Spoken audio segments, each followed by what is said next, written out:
Welcome to Forbidden Desires channel that we hope you will have fun with us. Enjoy watching. I used to believe that love in a family should be evenly distributed like sunlight filtering through the windows of a home, touching every surface without preference.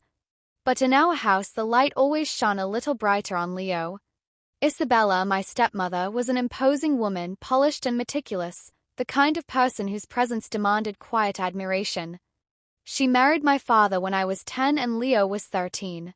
He had been adopted by my father when he was a baby, and by the time Isabella entered our lives, she assumed the role of our mother. At least she did for Leo.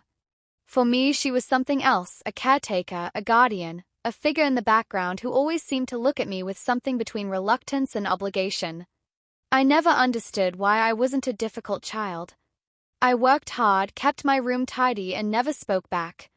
But no matter what I did, I could never get Isabella to love me. The way she loved Leo took me years to realize that it wasn't about me at all.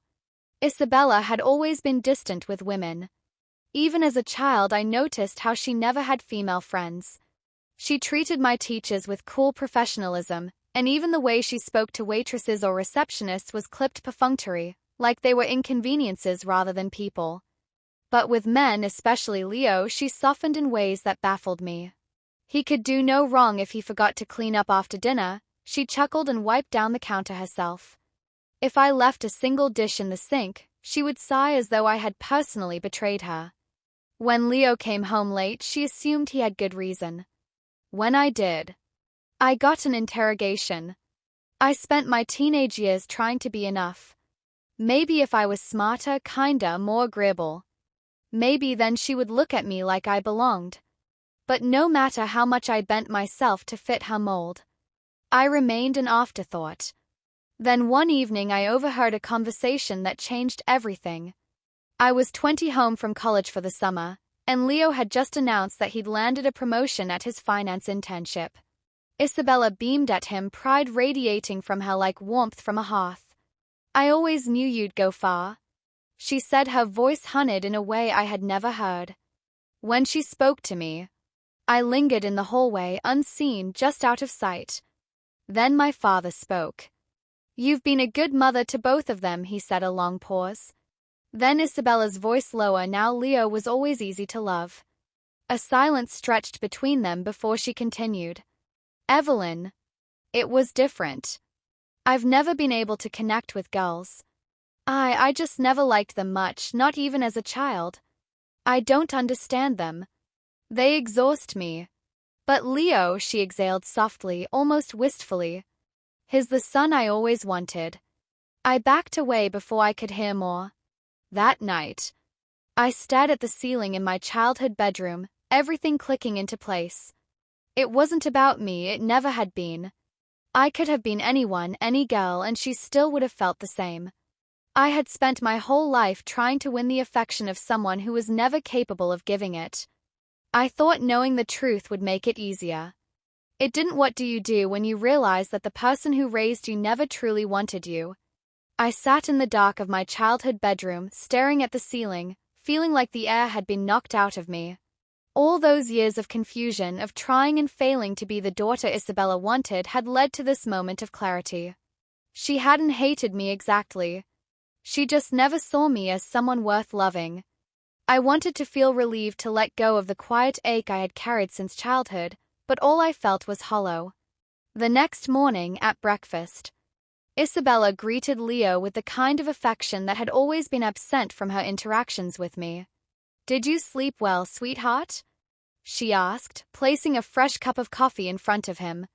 Before he even had to ask, Leo grinned, running a hand through his dark hair like a rock. "Thanks, Mom," she smiled, truly smiled. It was a rare sight, one I had spent years craving for myself, but I knew now that it wasn't mine to have. She glanced at me briefly. "Evelyn," no question, no warmth, just an acknowledgement that I existed. I could have said something. I could have told her that I had overheard everything, that I knew exactly why she never treated me like Leo. But what good would that do? Would she apologize? Doubtful. Would she suddenly realize she had misjudged me? No. So I just nodded and sipped my coffee. The days passed, each one reinforcing what I had come to accept when we were younger. I had thought I was imagining things. Maybe Isabella had been colder toward me because I reminded her too much of my mother. Or maybe I just wasn't as easy to love as Leo. But now I understood it was neither of those things. It wasn't personal. It was something embedded deep within her, something that had always been there. I started paying attention to the way she spoke to women outside our home, the grocery store. When a female cashier greeted her cheerfully, Isabella barely muttered a response. But when a male manager walked by, she straightened her posture. Her voice took on a pleasant lilt and she engaged in effortless conversation. I had seen it before, but I had never really seen it.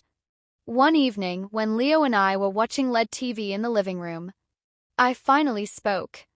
"Do you think Isabella treats us the same?" Leo looked at me, frowning slightly. "What do you mean?" I hesitated. "I mean, do you think she loves us the same?" Leo chuckled, stretching his arms over the back of the couch. "Of course she does. She's just different with you." Different, how he considered this, eyes flickering toward the kitchen where Isabella was cleaning up after dinner. "I don't know, you three don't talk much, but that's just how you are, right?" I laughed under my breath. "That's not how I am. That's how she is with me." Leo gave me a long, thoughtful look, then shrugged. "Maybe, but it's not like she dislikes you, Evelyn, she just prefers you." I finished for him. He hesitated, then sighed. "Maybe, but I don't think it's about me being a guy that doesn't make sense."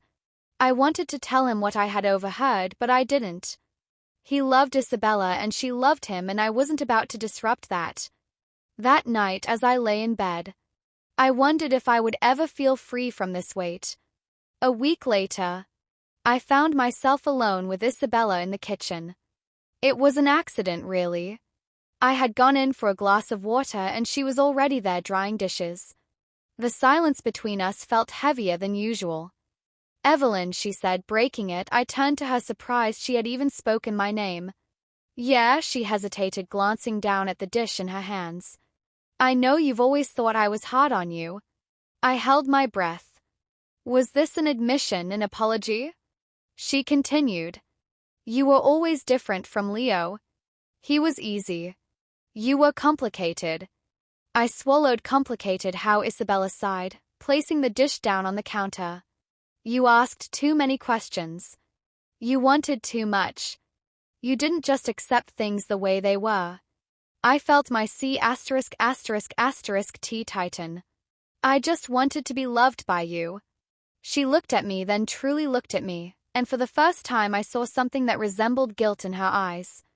It was fleeting, but it was there. "Evelyn, it wasn't personal," she said. Finally, I let out a small, humorless laugh.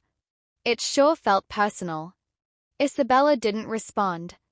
She simply turned away, wiping her hands on a dish towel before walking out of the kitchen. I stood there for a long time, staring at the spot where she had been. It wasn't personal, and yet it had shaped me. I wasn't trying to catch them. I wasn't even thinking about them when I walked down the hallway that night, barefoot, my phone in one hand, a glass of water in the other.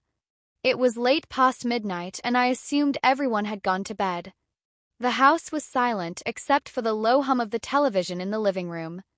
I almost didn't glance in, almost just kept walking back to my room, closing the door and letting another night pass without thinking too much about the walls that separated us. All but something made me pause.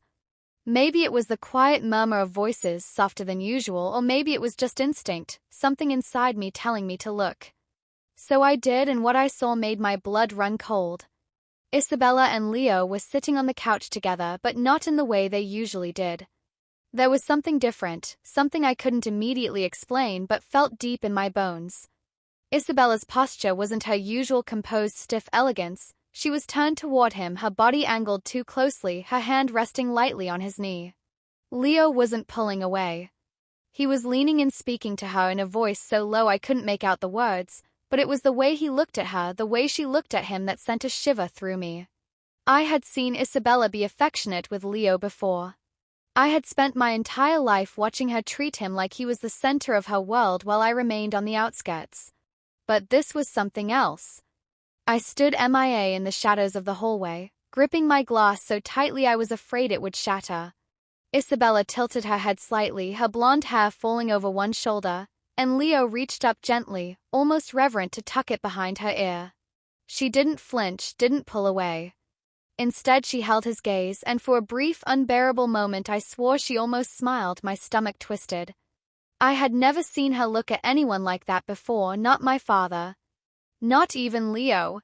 Not in the way a mother looks at a son. Something was wrong. Something had always been wrong, and I had been too blind, too caught up in my own longing for her love to see it. My breath hitched, and in that second Isabella must have sensed it because she turned her head sharply in my direction. Her eyes met for the first time in my life. I saw fear in hers, a quick, fleeting flicker of something before she masked it, her expression smoothing out, becoming unreadable. But it was too late. She knew I had seen. Leo turned his head next, slower confusion settling over his features as he followed her gaze and found me standing there. Unlike Isabella, he didn't try to hide anything. He just stared at me, his brows furrowing slightly like he wasn't sure if I was real. I felt sick. I did the only thing I could think of. I turned and walked away, not too fast, not running but not slow either. I went straight to my room, shut the door and locked it. My heart was pounding so hard I thought it might burst through my ribs. What had I just seen? I sank onto my bed, my breath shallow, my mind racing. I wasn't a child anymore. I wasn't naive. I knew what intimacy looked like. I knew what tension between three people felt like, even when they weren't saying anything, and what I had just witnessed. It was a mother and son, it wasn't family. It was something else, something I couldn't even put a name to because doing so would make it real. I squeezed my eyes shut, trying to convince myself I had misread the situation, that there had to be an explanation. But no matter how many ways I tried to twist it, nothing made sense. Nothing except the terrible, inescapable truth. There was something between Isabella and Leo, something they didn't want me to see, something they had been hiding for. How long I thought back to all the moments I had brushed off as favoritism. All the times Isabella had looked at him with a softness I had never received, all the times Leo had spoken about her with a quiet devotion that seemed almost unnatural. How had I not seen it before? A knock at my door made me jolt. Evelyn, Isabella's voice came through. Too steady. Too controlled. Can we talk? No. I stayed silent, another pause. Then softer, please. I stared at the door, my fingers digging into the blanket beneath me. I didn't trust myself to speak because I didn't know what I would say. I didn't know how to put words to what I had just seen. I heard her sigh, the sound barely audible before her footsteps moved away. Only then did I breathe again. Sleep didn't come that night. I lay awake, staring at the ceiling, my mind looping through every interaction, every glance, every touch between them that I had never thought twice about before. I thought about the way Isabella had always treated me like an outsider, and for the first time I wondered if it wasn't just because I was a girl. Maybe it was because I wasn't Leo, and maybe in Isabella's world that had always been the real difference between us. I woke up feeling like I had been ripped out of a nightmare, but the worst part was realizing that it hadn't been a dream at all. What I had seen was real. The way Isabella touched Leo, the way Leo looked at her, the fear in her eyes. When she saw me standing there, I couldn't ignore it. The next morning, Isabella acted like nothing had happened. She sat at the dining table, sipping her coffee, flipping through a magazine like it was just another day when I walked in. Her eyes flicked up to me for a fraction of a second, just long enough for me to catch the warning in them. But then she looked away, casual and composed. Leo, on the other hand, was different.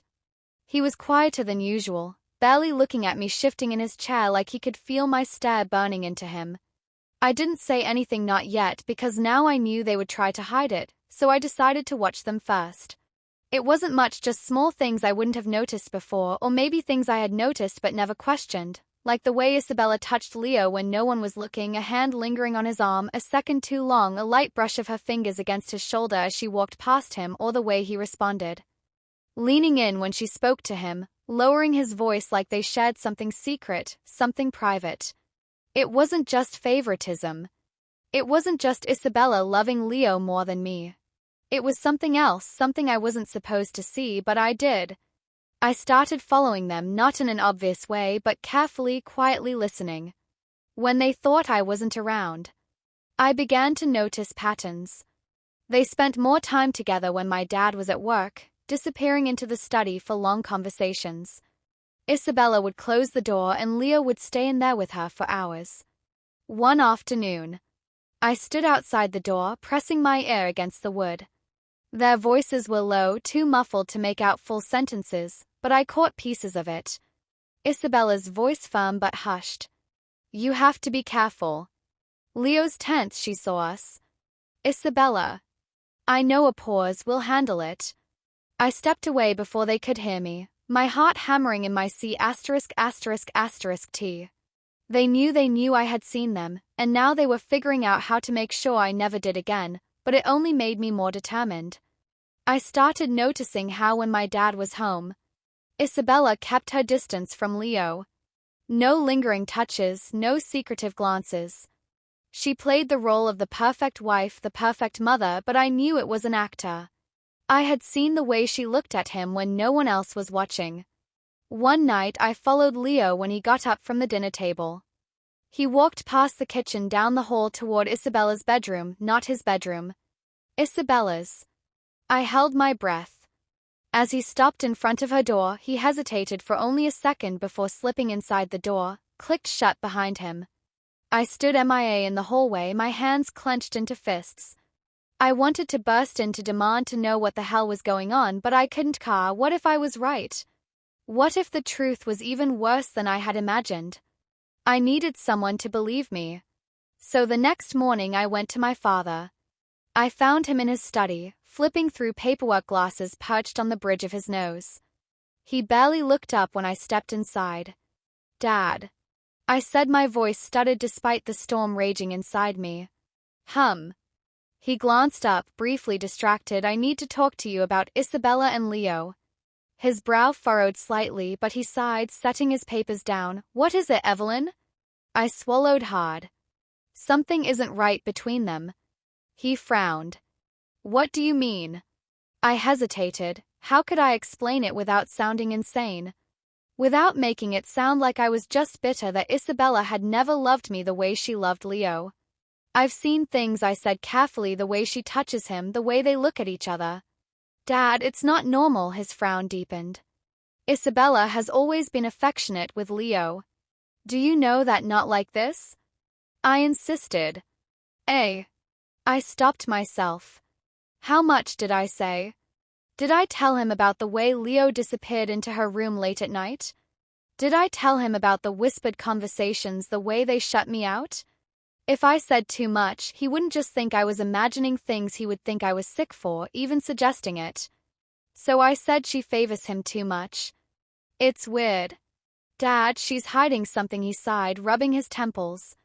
"Evelyn, I know you've always felt like Isabella treats Leo differently, but that doesn't mean something is wrong." I shook my head. "You're not listening." He gave me a tired look. "Because you're not making any sense." Frustration bubbled inside me. "Dad, I'm telling you something is going on, and if you don't believe me, just watch them, pay attention. You'll see it too." He leaned back in his chair, regarding me carefully. "Evelyn," he said, slowly, "I think you're overthinking this." I stared at him, my stomach, thinking he didn't believe me. He wouldn't believe me because Isabella had always been so careful, so subtle, because no one wanted to believe that something like this could be real. But I knew what I had seen. I turned away, gripping the doorknob tightly before whispering, "You're blind." Then I walked out. My father didn't stop me. That night, I sat in my room, staring at the ceiling, realizing I was on my own. No one else was going to see the truth unless I made them see it. Isabella and Leo thought they could hide from me, but I wasn't going to let them. I didn't expect it to happen that night. I thought I would have more time to gather more proof to force my father to see what was right in front of him. But the truth has a way of forcing itself into the light, no matter how much people try to keep it buried. Started with an argument not between me and my father this time, but between him and Isabella. I was in my room when I heard the raised voices downstairs first. I thought it was another one of their usual disagreements, the kind that never lasted long. But something in Isabella's voice made me pause my hand. MIA over my phone, she sounded desperate. I crept down the hallway, standing just out of sight. You're being ridiculous. Isabella hissed, her voice sharp with barely restrained panic. You're listening to Evelyn, who has hated me from the moment I walked into this house. My father's voice was lower, rougher. This isn't about Evelyn. This is about you and Leo. My breath caught in my throat, so he had been paying attention. He had finally started to see it for himself. Isabella's voice wavered just for a second. I don't know what you think you've seen, but you don't touch him like a mother touches her son. My father cut her off. You don't look at him like a mother should. I should have noticed sooner, but I didn't want to believe it. A deep silence stretched between them. When Isabella spoke again, her voice had changed. Panic was still there, but it was colder. Now sharper. You don't understand anything, then explain it to me. My father challenged. Explain why my wife has been sneaking around with my son. Explain why he acts like he is the man in this house instead of me because you were never here. She snapped the words, hit like a slap, and I heard my father's sharp intake of breath. You worked late. You were always busy, and Leo. He was here. He needed me, and I. She cut herself off. She had said too much. I stepped into the room. Before I could stop myself, Isabella's head snapped toward me, her expression unreadable. My father turned too, his face pale, his hands clenched into fists at his sides. Leo stood in the doorway behind them. His eyes met mine, and for a brief moment I saw something flicker across his face, something close to guilt. You told him, he said, his voice low. My father turned to Leo, something unreadable in his expression. You don't deny it. Leo swallowed but didn't say a word. Jesus, my father muttered, raking a hand through his hair. This is sick. Isabella straightened, her chin lifting. You don't get to judge me. You weren't here.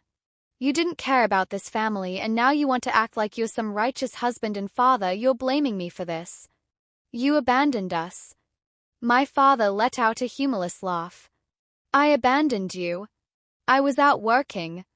Isabella. I was trying to provide for this family, and all this time his voice broke off as if he couldn't even finish the sentence. Isabella turned to Leo. Tell him it's not what he thinks. But Leo was still staring at me, and then slowly he turned back to my father. I think you should leave.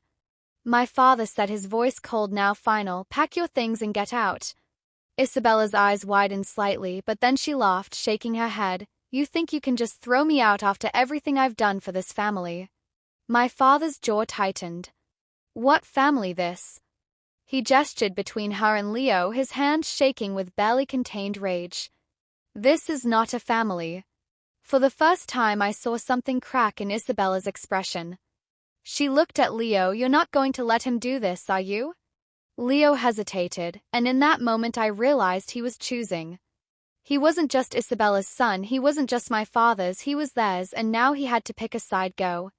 Leo said, his voice almost too soft to hear. Isabella stared at him.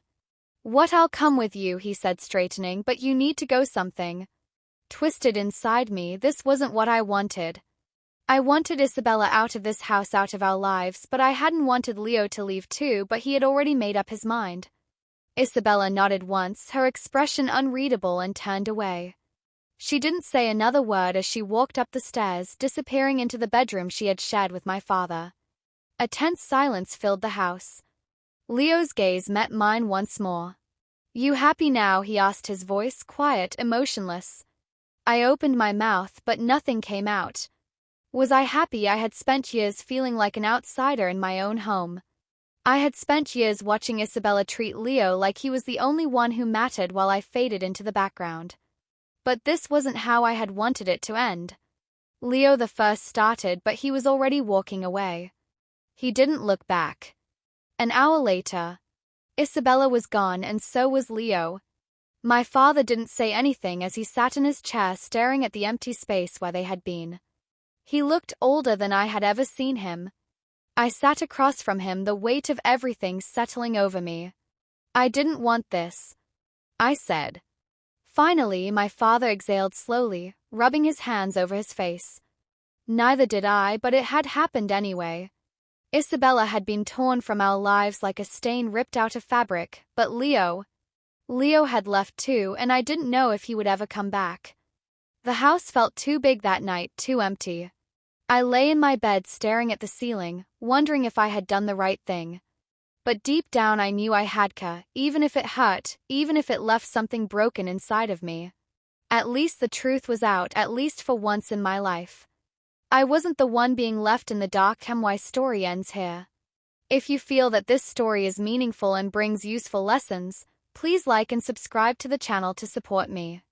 Thanks for listening and see you in the next videos.